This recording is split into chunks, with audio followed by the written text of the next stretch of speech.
at the bottom, this is where we set the mirrors with that optional thing about finding a closer mirror, which RITEDU is, I think it's Rutgers University, and I think that's in New York, maybe near Buffalo, and I'm guessing on that. I don't know the actual location of a lot of these, but CAT will let you do that.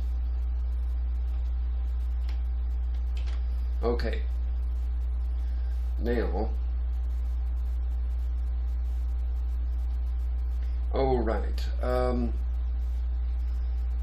when you get into the system, if you do any kind of an emergent, you'll notice that you've got a little notification that says, well, hang on.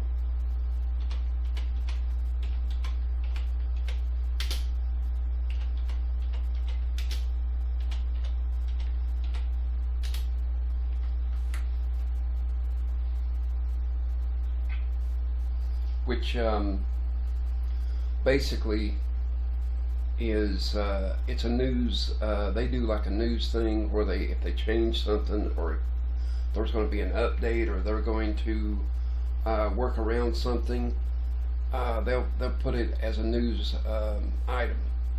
And these go back like a couple of years, or 2 or 3 years at least. There's 7 right now. I know all of them, all the way up to the last one. And I checked it yesterday, and it doesn't affect me in any direct way, so I don't really have to worry about any of these. Some of them I've read already, and so I don't have to be worried about them. But your situation might be different, and you may want to pay attention to them. And how you would read one is use eSelect, which is a very handy program.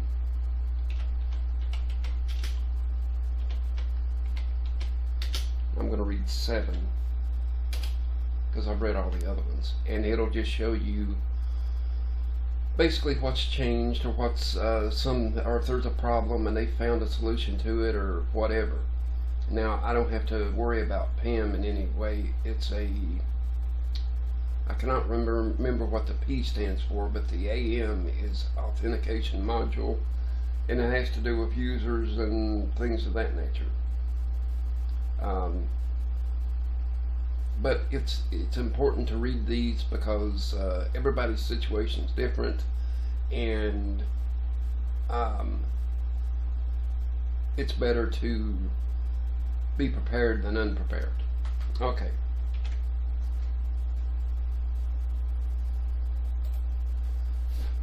All right.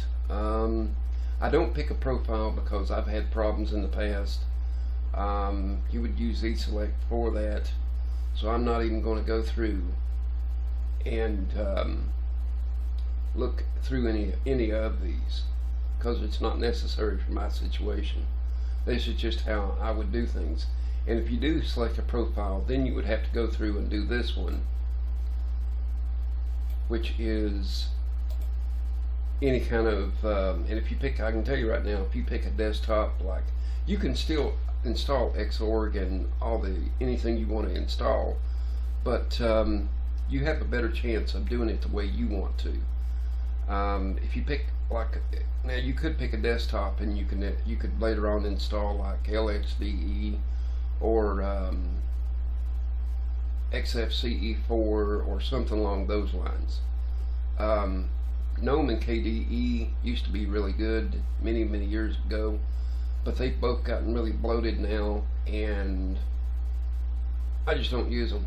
I used to way back, like in, say, 2004, 2005, but I really haven't used a desktop since then, because they use up a lot of resources, and I don't see the point. You know, yeah, it's really convenient, and there's some things you can okay, there is one thing I am going to do that I actually learned recently. Let's see.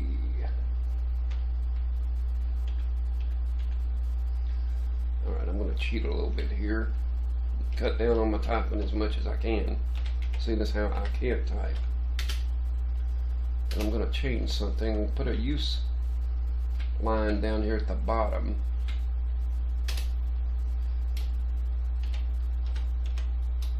Now this would, I don't want any Qt stuff.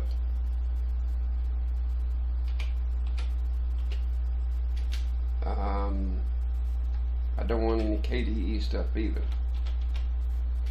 And I also do not want Pulse Audio, even though I am currently using it.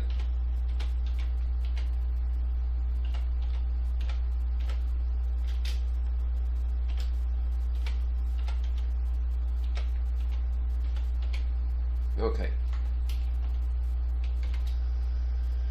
And basically the minus sign beside something in a use line is something you do not want. So you basically blocked it out. And this is the use line in the make config file is globally. It's in the entire system. You can change these on a package per package basis in the package dot. Let me get this finished.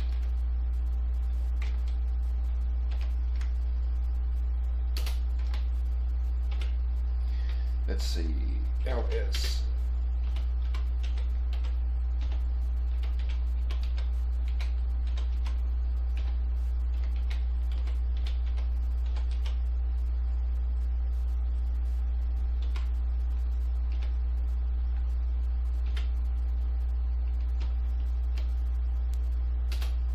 Okay, we've already got a package use folder.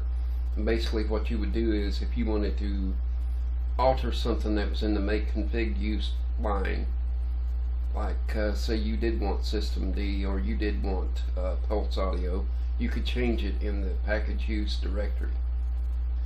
I'm going to go ahead and add something to that. PACKA, because I'm going to need it later on.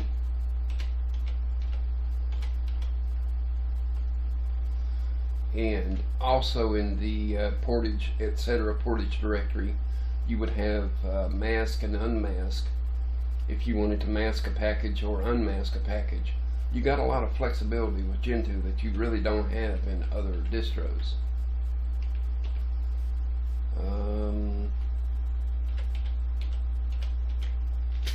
Nope. Okay. Alright, now we got our package license directory. Okay, let's see if we can keep on going. And right here it talks about the license and everything.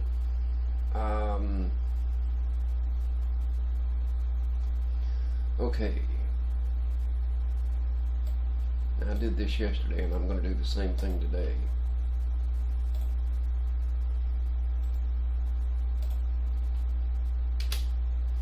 Alright, they've changed this, how this works, because it was set up entirely different. So what I'm going to do is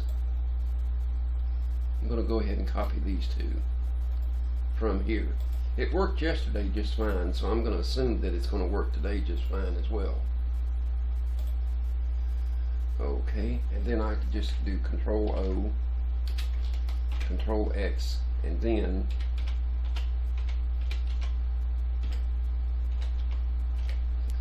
this is generating the locales for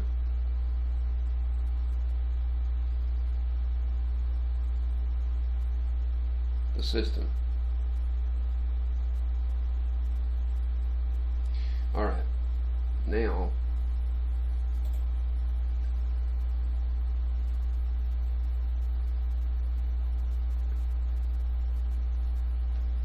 following the guide.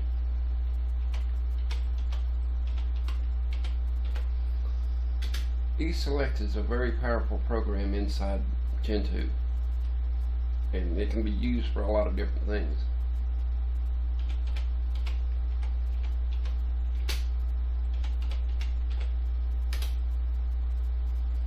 And we're going to use it set for, I'm going to set it for 6.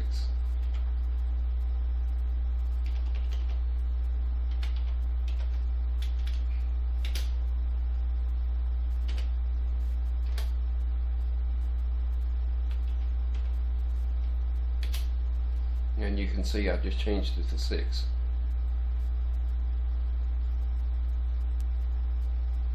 Alright, and we are just about done with this video. Now, I could type this out, but I'm not going to because it's going to take way too long.